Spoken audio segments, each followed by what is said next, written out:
This is the Defenders podcast on TV Podcast Industries. This time we're talking about Marvel Zombies, Episode 3. Hey, it's Thor here. Can we talk to him? Are you having trouble hearing me? Leave. Now. Please. We've all come a really long way, and the fate of the world depends on it. Okay, that was so cool. You can walk away, or I can grease my blade with your guts. It's all the same to me. I love you. Sorry. You have no idea who you are speaking to. Or don't I? Looks like an unimpressive gathering of humans to me. This is a refuge for gods, not mortals. Who said I'm mortal? You offend yourself with such claims. Leave before I eviscerate you all.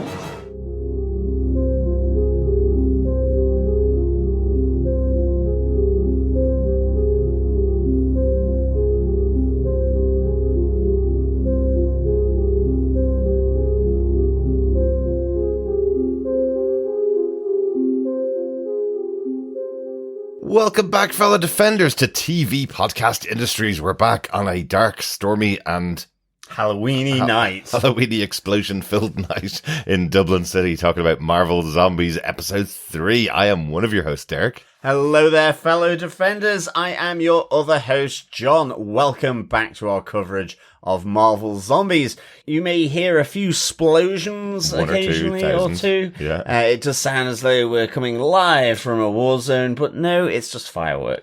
Yep. It's they've been going for about an hour and a half, and they will probably go for another hour and a half as well. So we're sorry. We'll try and take the noise out as much as we can, but we can't wait anymore to record. We may also have to just nip out in order to do a trick or treat. Mm-hmm. Will it be sweeties or will it be sweeties? Because we only ever do treats. Yes, in this home. Yes, exactly. Yes, we don't want to get the house egged. So, but we're here to talk about the third and penultimate episode of Marvel Zombies. A good one. This. Looking forward to talking about it. Yeah, absolutely. Before we get into our spoiler-filled discussion, though, please remember, fellow Defenders, to pop on over to our website at tvpodcastindustries.com, where you can subscribe to any zombie or zombie podcast player of your choice. Okay.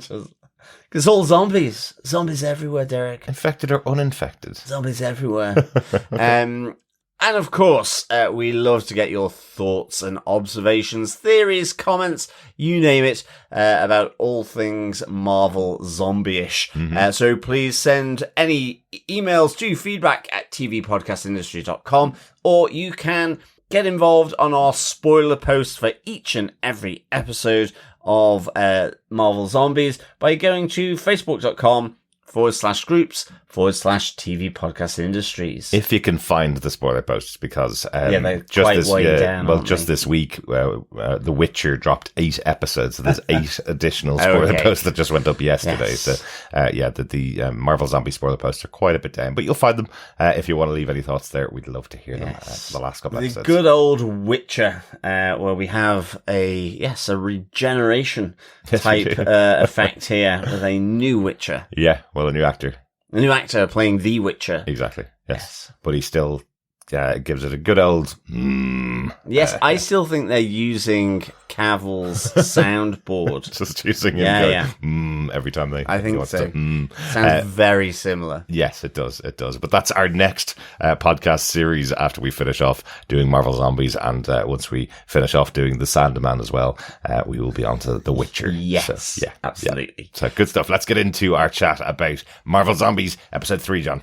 Absolutely. Derek, what are some of the episode details for Episode 3? Well, executive producers for the series are Kevin Feige, Louis Esposito, Brad Winderbaum, Dana Vasquez-Eberhardt, Zeb Wells and Bryan Andrews. Zeb Wells is the writer of the teleplay for the series, and the story for the series is written by Zeb Wells and Bryan Andrews. Bryan Andrews, the director on the series, as we've mentioned in the last couple of episodes. So it's quite a tight directing and writing crew here. Mm-hmm. Yep. It's just the thousands and thousands of people doing the artwork for the animation. Yeah, well, exactly. And the hundreds of cast members doing the voice work as well. So there's lots and lots of people behind the scenes, but Zeb and Bryan being the centre of the writing and directing duties. Yeah, absolutely. But John, do you want to tell us what they gave us with your synopsis for Marvel Zombies Episode 3, still no name?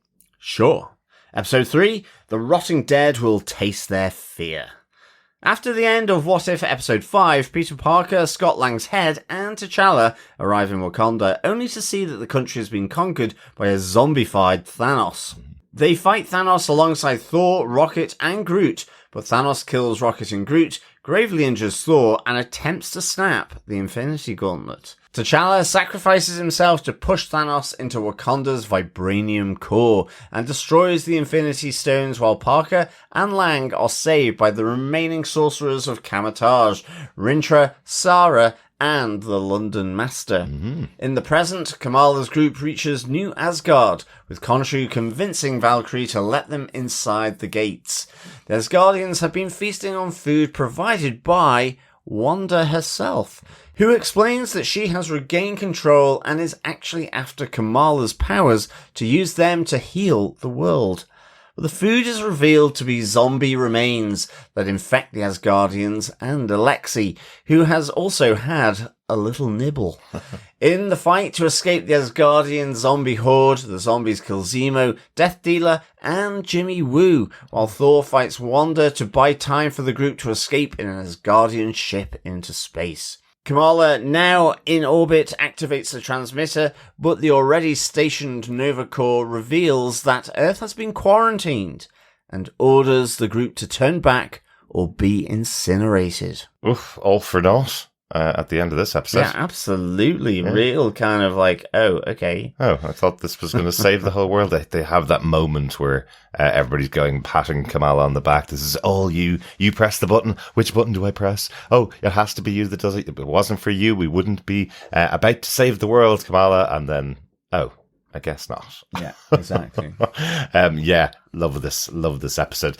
John, let's get into our top 3 about this episode, our major moments that we want to chat about. Yeah. And it's got to kick off with the opening of the episode, a kind of a connecting piece back to What If, episode 5, where we have the arrival of the saviors in that episode, Peter Parker, T'Challa, and the head of Ant-Man arriving in Wakanda, only to see Thanos is there, as a zombified Thanos. Yes. Oh, and also let's not forget the cloak as well.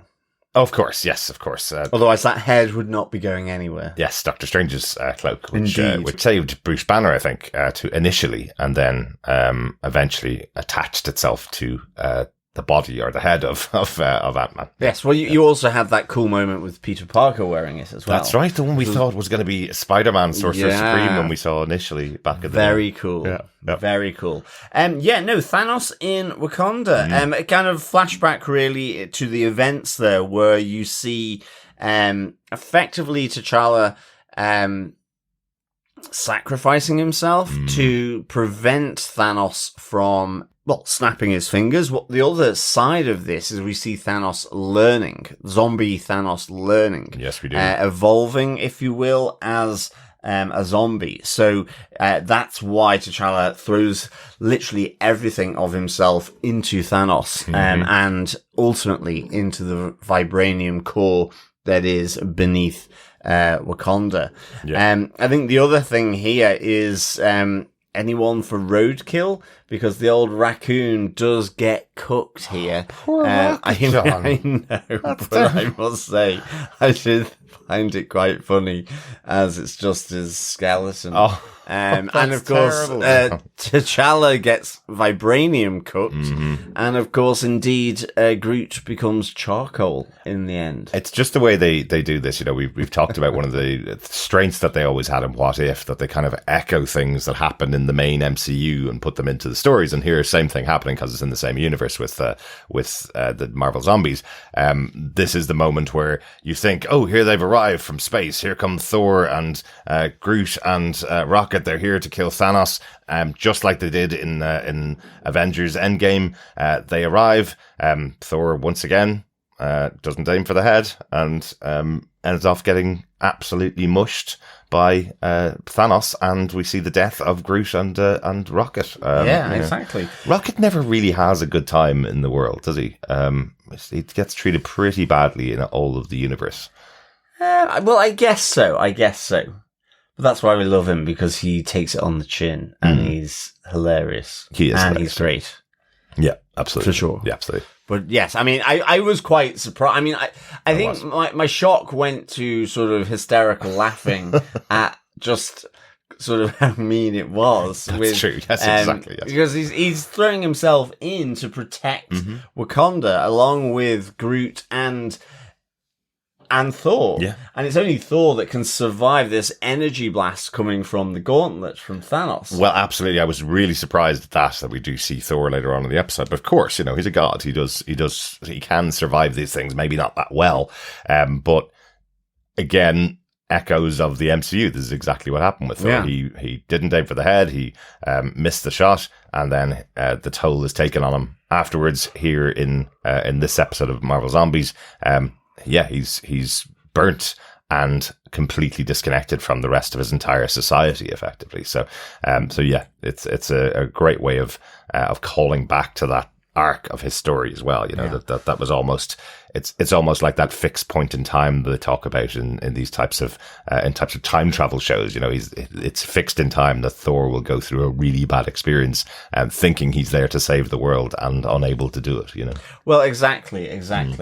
I think as well, the other side of it here is with the Infinity Gauntlet, with the Infinity Stones going and sort of vaporizing in this vibranium core, you have this huge release of energy being expelled out into the world, and you have Spider-Man and Ant-Man. You see the little sling ring portals opening up as the sorcerers of Kamar-Taj then save Spider-Man and Ant-Man.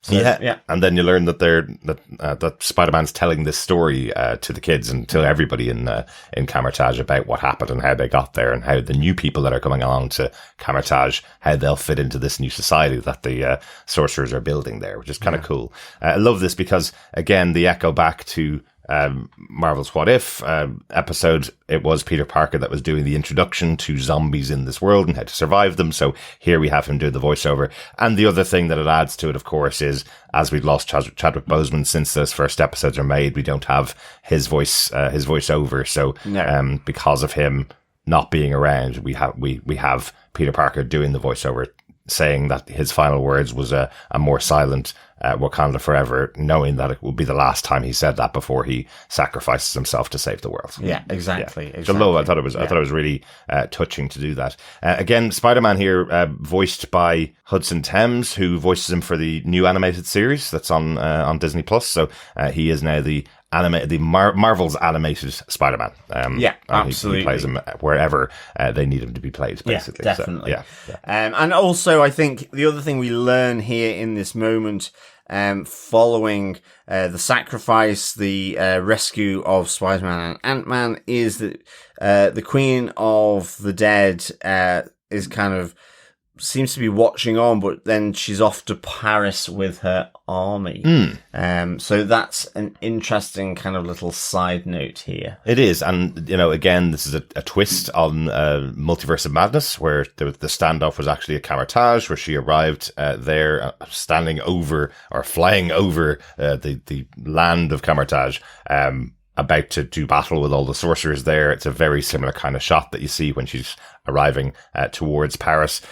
What I do love about this, though, I would ding Doctor Strange Multiverse of Madness for not using lots of these characters. And I think they all get a moment here. They do, actually, yeah. Sarah, Rintrah, and the London leader, they all get moments here. Yeah, absolutely. And we'll see them again in episode 4 as well. And that little red dot in the misty sky, the sort of grey, desolate sky, is really visually great as well, where she's watching on, Yeah. I do like that. I thought it was really kind of artistic. Yes, absolutely. In that sense. Yeah. But interestingly, these sort of different little groups and pockets of civilization that survive, like at Kamar-Taj, we do have, and I think moving on to our second point, we have Kamala's group, with Blade Knight making land with their trip to New Asgard here. Ultimately, not necessarily going to be let in. other than the fact that Khonshu does get them a pass into the celebrations. When you hear Valkyrie talk, it's basically, well, they have New Asgard, they've created these caverns, this huge rock walls and gates that no one can get in, just literally so that they can feast, drink, and play merry, as good old Asgardians should. I love this, I must say. I think it's a great touch to have Khonshu saying, do you not recognize one of the gods, effectively? I'm as important to your society as I am to every other society. And Valkyrie kind of going, oh, didn't realize it was you. Everybody can come in now. A great little banter as well with Jimmy Woo and the rest of the team as they're going in, where he's kind of looking around thinking it's like something from Lord of the Rings or from Dungeons and Dragons, and they're all trying to choose their the characters they'd play if they were living in this world with the Asgardians. And of course Jimmy Woo goes, well, I'll be the sorcerer, right? No, absolutely. As the magician. Like, I really like this. And also, like, Valkyrie's quite serious at the start, leave or I will eviscerate you. And, until Khonshu kind of basically calms her down, really, and asserts himself as a god. But also, I like the way she says, well, we're hiding from human failure here. We thought we could make a new life here, and gave humans too much credit and found only death. So I do like the fact that there are these moments sort of peppered throughout this series of, like, okay, that's quite sobering. But I do like it. And I do like the fact that, you see all this happening and you're going, is this kind of the way? But ultimately all is not what it seems at the dinner table. You get this almost like shockingly surprising visit of Wanda Maximoff there, looking perfectly fine, saying, well, I've managed to heal myself. And then the reveal that all the food at the dinner table, which, as we said in the summary, Alexei has been nibbling on and feasting on, are all zombified body parts. Made to look like actual food. It's all feast, one of her red magic sort of illusions, her cover-ups. I would have liked a little bit more of this kind of setup for why the Asgardians are here on Earth and why they it's almost like they were so famished for the feast that they would be willing to accept someone that comes along and goes, here's a massive feast for you, it's like they have been traveling, they got here, they found death, they were starving, and then the Red Queen came in to solve that problem by giving them all of this abundance of food. They take it on board at face value, and it turns out she's trying to turn them into her new army, basically. So, and it almost feels as though they didn't realize that she was the Queen of the Dead. So it is pure deception here from Wanda Maximoff, ultimately. As she's kind of going by the Queen of Sokovia. And so you have Zemo saying, well, there is no Queen of Sokovia. And there she is. And her subterfuge shows up, and then it's straight into sort of a massive fight with all these Asgardian zombies that are starting to turn after they have eaten this spoilt food. I mean, ultimately, again, we have, losses on Kamala's side with Baron Zemo, Death Dealer, all being killed, along with the sorcerer agent Jimmy Woo. I know. So, like, again, it's just really, really inescapable. And this kind of dark side to this series. And I do wonder how this will end. I'm almost feeling that Kamala will get killed or something. So it's kind of really interesting to see this real dark turn with this series. But absolutely. you get this really great fight within the catacombs and caverns of New Asgard. And ultimately, they're battling to try and escape on one of the Asgardian ships, which gets pulled back down by Wanda's red magic. Oh yeah, loads of things here that this is reminding me of. The battles feel like something out of From Dusk Till Dawn, where you have so many overwhelming odds with the zombies here instead of vampires and From Dusk Till Dawn. This small band that are fighting together, and as you say, Death Dealer sacrificing himself or trying to save Jimmy, and then he gets killed, and then Jimmy Woo sacrificing himself almost in retribution for the death of Death Dealer. And that moment where they're getting away in the ship and Wanda's pulling the back, that reminded me of Star Wars. I think it's Kylo Ren or Darth Vader that does a stop on a ship, but Darth Vader one might be in one of the video games. There's so many things that I've been playing and watching. Yeah, it's on that kind of salt planet where you have Kylo Ren attacking those. Definitely, yes, definitely. That's the Kylo Ren one. Isn't that one of them? Yeah, that's definitely one of them. Yeah. Yeah. I think Obi-Wan in Obi-Wan Kenobi. In the TV show? TV show. I think Vader does that as well there. Might be something there, In fact, it might be that one I'm thinking of. Yeah. But yes, you have that kind of element here.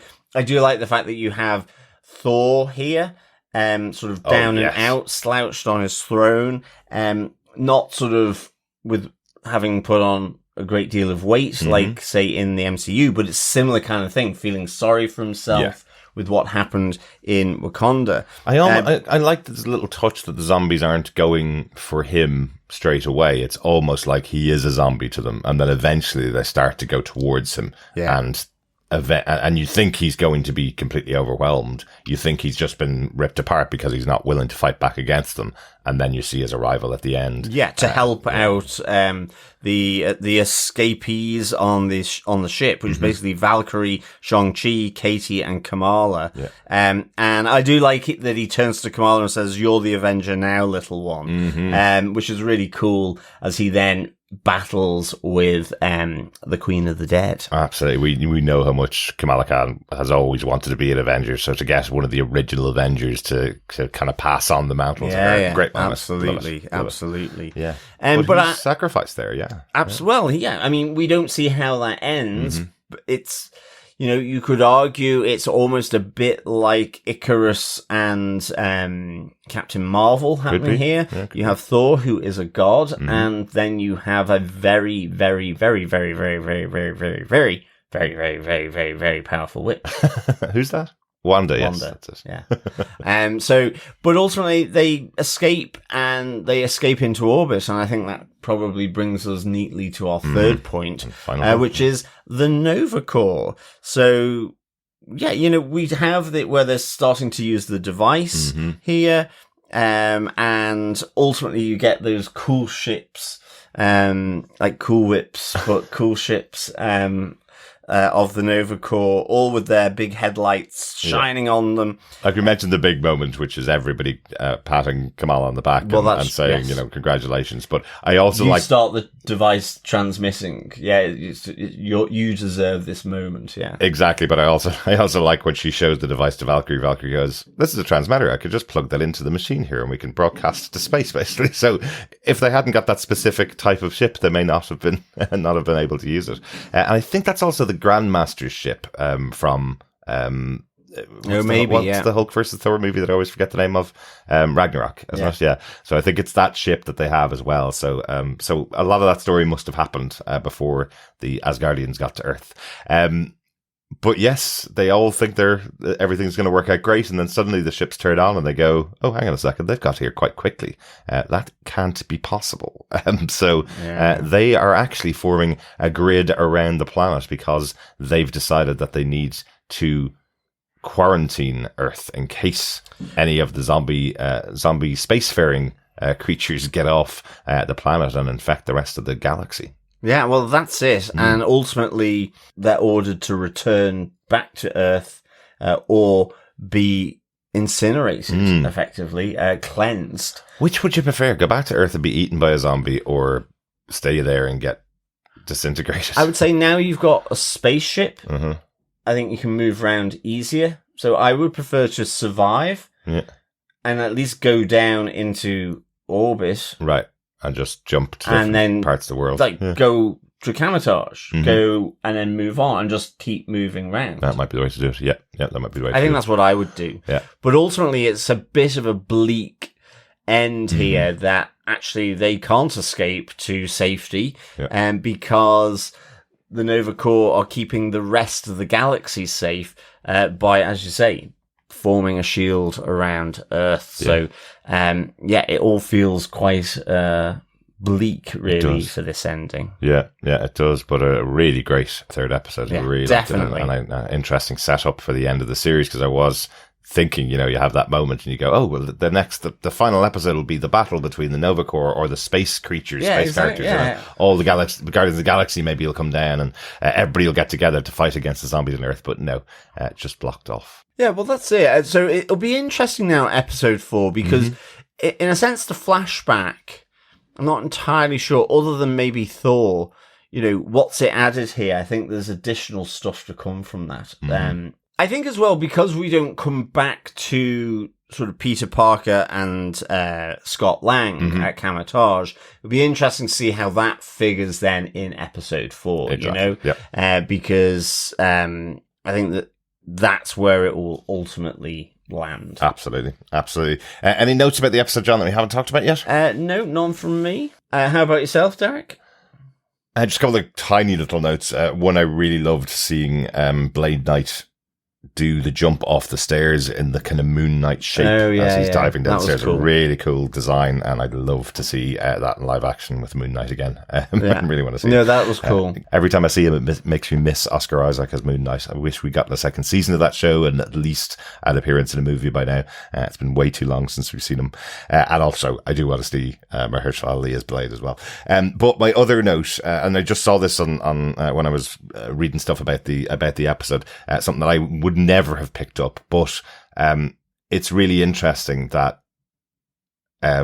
Captain Marvel is on the planet fighting against Icarus over and over again in this kind of, that kind of tale of pushing the stone up the hill. They'll never beat each other because both of them are as strong as each other, and they're keeping each other at bay because Captain Marvel is zombified and could easily go out into space and break through that barricade from the Nova Corps and go out into space and affect the entire galaxy. So actually it's Icarus holding her back on the planet, stopping the rest of the galaxy from being consumed by this zombieism, effectively. So I think that's just quite interesting that there's that little touch in the background there, even though the Nova Corps are there to stop this from getting off planet. If it wasn't for Icarus, it actually probably would be off planet already. Yeah, absolutely. No, that's a good point. That's a good point. Yeah. I think as well, the other thing we need to sort of acknowledge here is the transformation of Alexei a bit more, because it is quite sad where he turned, they are trying to bring him on board the ship, and it's just he turns and transforms, and thankfully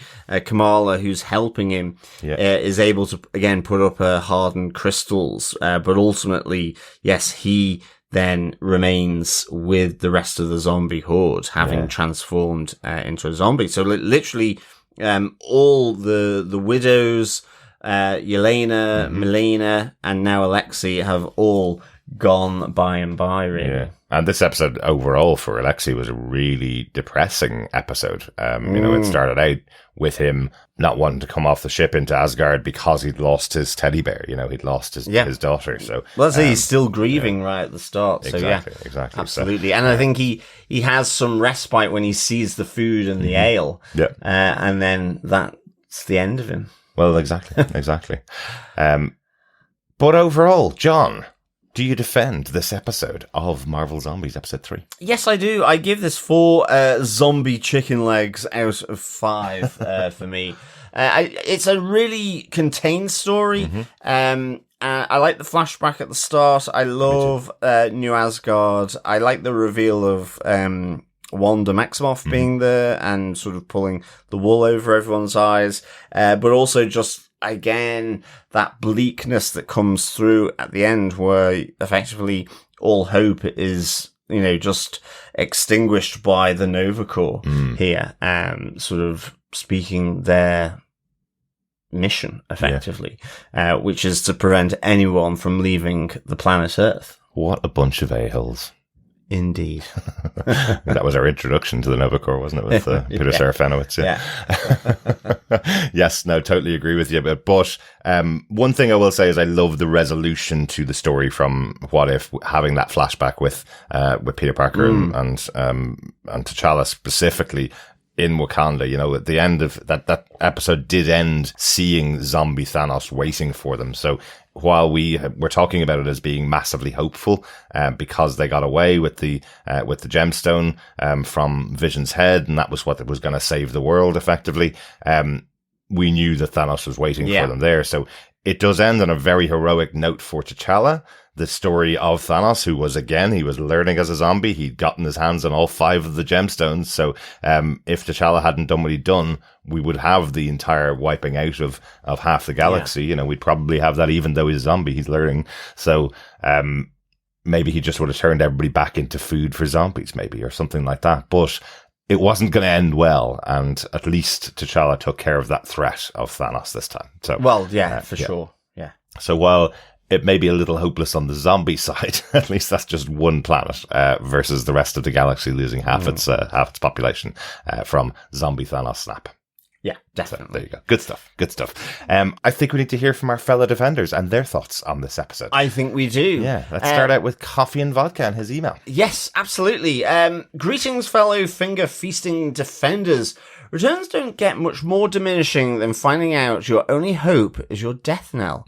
Despite the situation, loved the cameos and the red wedding-themed feast. The plots become truly Lovecraftian in tone and hopelessness. Still, the writing has been epic, and things don't get much more cliffhangery. Finally, much as Spidey is going to be a number 1 on most people's best appearance list, Thor's Wagnerian final act easily took it for me. Off to the finale. 5 undead learning curves, human consumers, and Skynets out of 5. Peace and take care. Coffee and vodka. Ah, yes, the Skynet. Very good.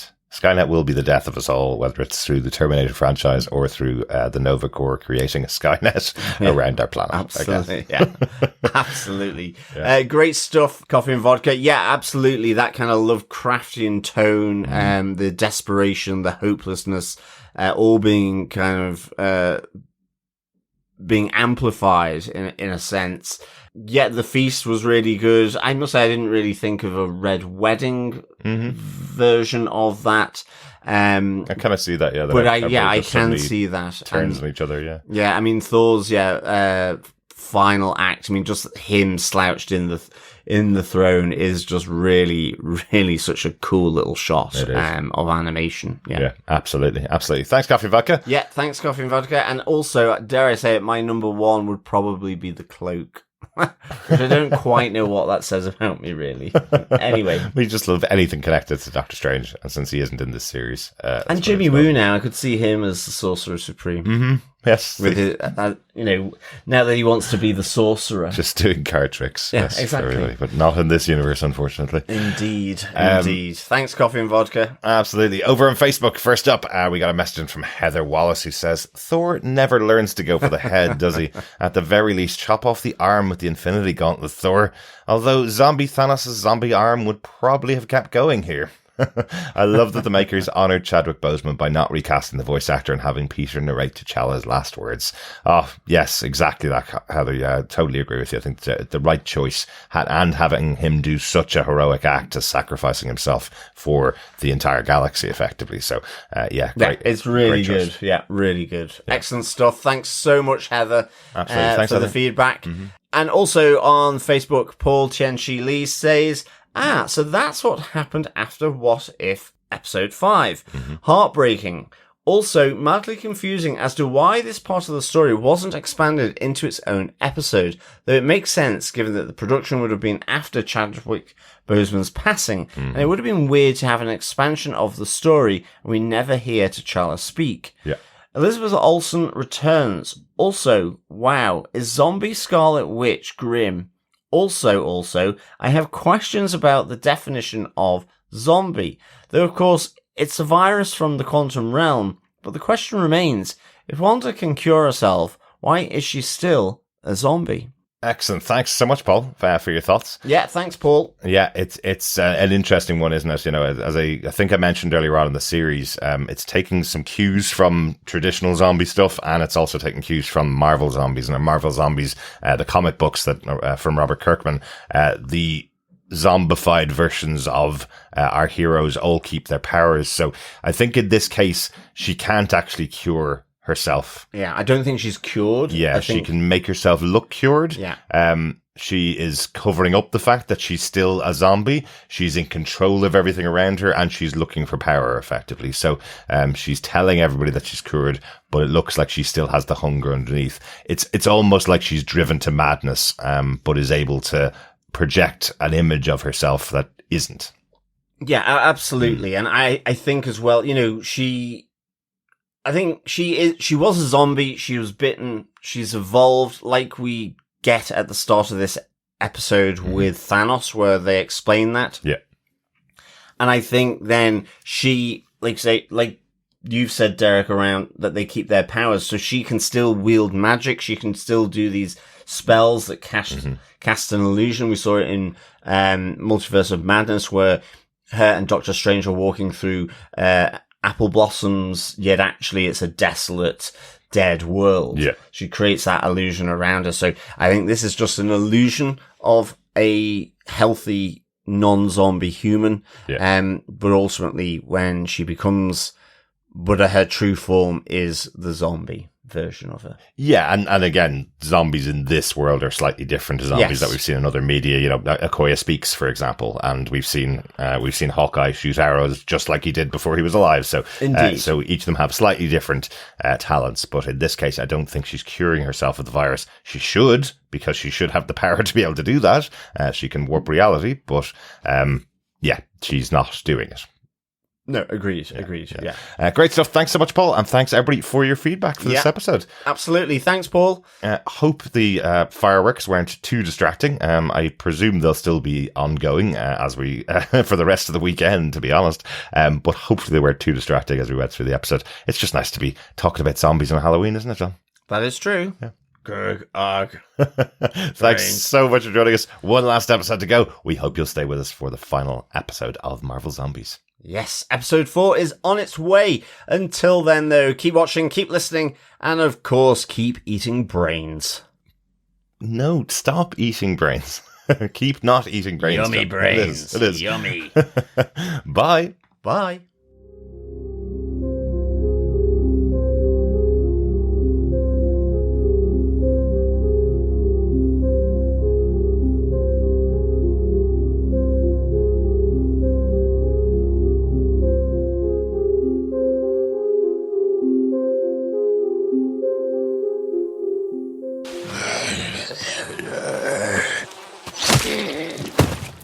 And let's not forget... Yes, let's not forget anything, John. That's because I was going to burp.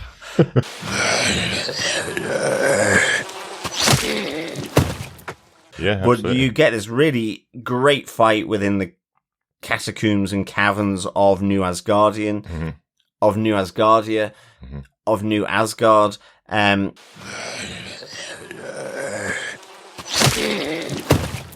Yeah, it all feels quite bleak, really, for this ending. Yeah, it does. But a really great second episode. I really liked it. Third.